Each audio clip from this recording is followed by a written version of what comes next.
2005 में देश के एक बड़े बिजनेस हाउस में एक समझौता हुआ मुकेश अंबानी और अनिल अंबानी के बीच। अनिल अंबानी जो कभी दुनिया के छठे सबसे अमीर इंसान हुआ करते थे, आज उनका घर बिकने के कगार पर है।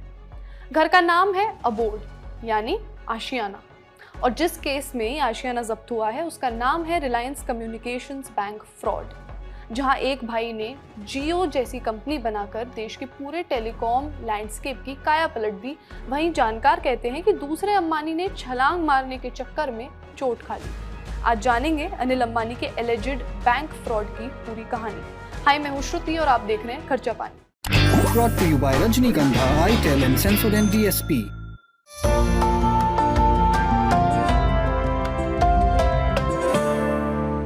इन्फोर्समेंट डायरेक्टरेट यानी ईडी ने अनिल अंबानी के मुंबई में स्थित 17 मंजिला लग्जरी घर अबोर्ड को अटैच कर लिया है। उसकी कीमत है करीब 3,716 करोड़ रुपए।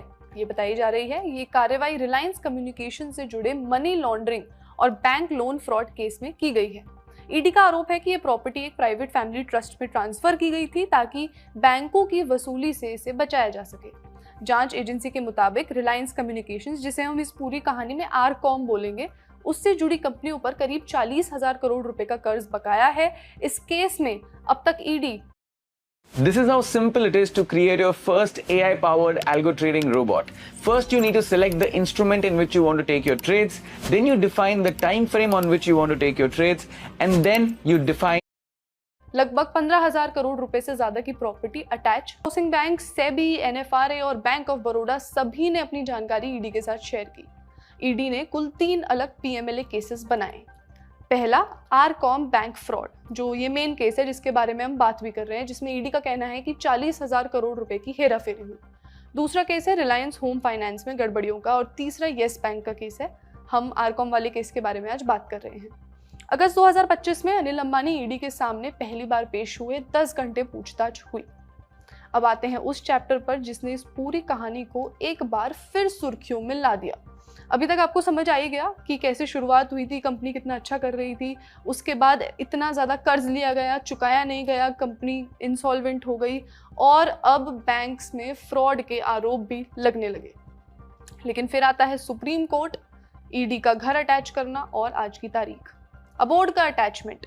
बिजनेस टुडे की फरवरी 2026 की रिपोर्ट के हिसाब से अबोर्ड मुंबई के पाली हिल एरिया में अनिल अंबानी का 17 मंजिला लग्जरी रेजिडेंस है, जिसकी कीमत बताई जा रही है लगभग 3,716 करोड़ रुपए। इससे पहले अक्टूबर 2025 में 42 प्रॉपर्टी अटैच हुई दिल्ली, नोएडा, मुंबई, पुणे, हैदराबाद, चेन्नई में लगभग 7,500 करोड़ रुपए की। नवंबर 2025 में 40 से ज़्यादा और प्रॉपर्टीज हुई लगभग 3,000 करोड़ रुपए के आसपास, और फरवरी में ये घर भी।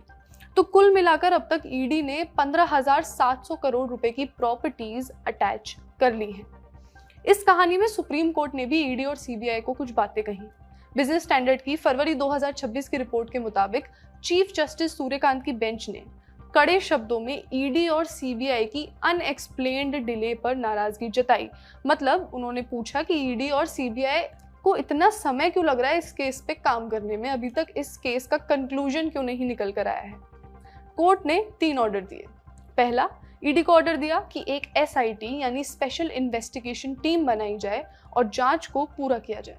दूसरा, सीबीआई को ऑर्डर दिया कि इन्वेस्टिगेट करे कि क्या बैंक कर्मचारियों की मिली भगत से अनिल अंबानी को लोन दिए गए थे। और तीसरा, अनिल अंबानी ने सुप्रीम कोर्ट को अंडरटेकिंग दी कि वो बिना कोर्ट की परमिशन के देश से बाहर नहीं जाएंगे। अब इसमें अनिल अंबानी का पक्ष भी जान लेते हैं। बिजनेस स्टैंडर्ड की रिपोर्ट के मुताबिक उनके स्पोक्स पर्सन ने कहा कि अनिल अंबानी कंपनी के केवल नॉन एग्जीक्यूटिव डायरेक्टर थे, मतलब उनकी कंपनी के रोजमर्रा के काम में उनकी भूमिका नहीं थी। 2019 में उन्होंने बोर्ड से इस्तीफा दे दिया था, और स्पोक्स पर्सन का कहना है कि 10 साल पुरानी बातें हैं और अनिल अंबानी को सेलेक्टिवली टारगेट किया जा रहा है। अब तक की कहानी ये थी, जितने आरोपों की बात हुई वो सभी एलिजिड हैं, कथित तौर पर हैं। मामला अभी अदालत में है। अनिल अंबानी ने आरोपों से इनकार किया है। जो भी अपडेट आएगा हम आप तक जरूर पहुंचाएंगे। आपको आज का एपिसोड कैसा लगा हमें कमेंट्स में बताइए। आज का खर्चा पानी यहीं तक। अपना ख्याल रखिए और देखते रहिए द लर्निंग टॉप। शुक्रिया।